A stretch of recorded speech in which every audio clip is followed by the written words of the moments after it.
Bonjour et bienvenue sur ma chaîne. Aujourd'hui, je voulais faire une vidéo sur ce que moi j'appelle le sac d'appoint, que je mets en général, par exemple celui-là dans mon EDC pour le travail.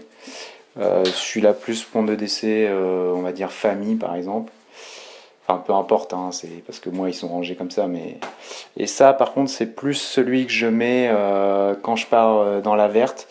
Donc c'est assez compressible, hein, on peut vraiment le ranger avec des élastiques. Moi je mets des élastiques en fait, là et ici, ce qui permet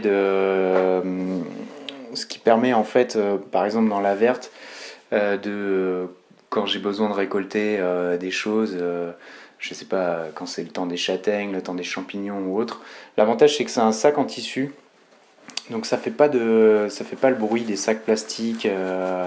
Donc au moins quand vous vous baladez, bon enfin je veux dire quand vous en servez, ça fait pas trop de bruit quand vous mettez quelque chose dedans. Ça fait pas du bruit non plus. Ce son désagréable du sac plastique, je trouve ça beaucoup plus discret. Pas forcément plus compact qu'un sac plastique, mais en tout cas plus résistant du fait du tissu.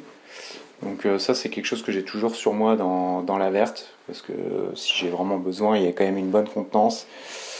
Bon là, celui-là en plus, petite dédicace à Direct Action, mais ouais, il y a vraiment une bonne contenance.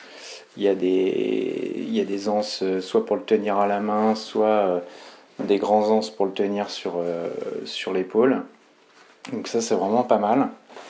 Et moi surtout l'avantage que j'y trouve, pour ceux qui sont dans les EDC par exemple, c'est plus le côté, voilà justement, vous avez ponctuellement besoin, suivant le sac que vous avez pris, ou si vous avez juste pris une sacoche type Jumbo ou autre, quelle que soit la sacoche, enfin, si vous avez un petit emport, ça vous permet, si le temps change, de pouvoir mettre des vêtements dedans, si vous faites des courses, de mettre vos courses dedans, si vous achetez quelque chose d'un peu volumineux, vous tombez sur quelque chose et vous dites ah, tiens je vais l'acheter, bah, au moins vous avez un sac, c'est compact. Il y a quand même c'est quand même des bonnes contenances en matière générale. Donc je trouve ça assez pratique. Donc voilà, c'était pour vous faire partager ce petit item qui est peut-être peu connu, mais en tout cas qui est bien pratique. Alors après, il y a un peu tous les prix. Bon, ça c'est de la marque Citus Humide, donc c'est tout de suite un petit peu plus cher parce que c'est dédié à ça.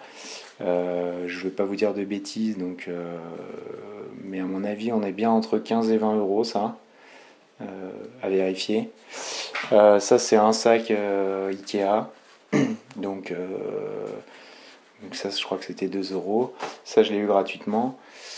Celui-là, là, le noir. Après, vous avez aussi sous forme de petits sacs à dos qui existent, à peu près aussi compacts que ça, qui se vendent chez Decathlon. Donc c'est pratique parce que du coup, vous pouvez le porter sous forme de sac à dos. Donc voilà, c'était juste pour vous faire partager ça. Et bah n'hésitez pas à laisser vos commentaires et puis à bientôt pour une autre vidéo. Au revoir. Donc voilà, pour compléter, j'ai retrouvé, voilà, ça se présente comme ça, le petit sac à dos que je vous parlais là. Ça se présente comme ça. Donc vous voyez en comparatif, je sais pas, ça doit faire allez, 10 cm sur 4-5 quoi. Donc, euh, donc voilà, il y a deux anses, enfin deux bretelles, pardon. Donc voilà, c'était celui-là. Allez, au revoir.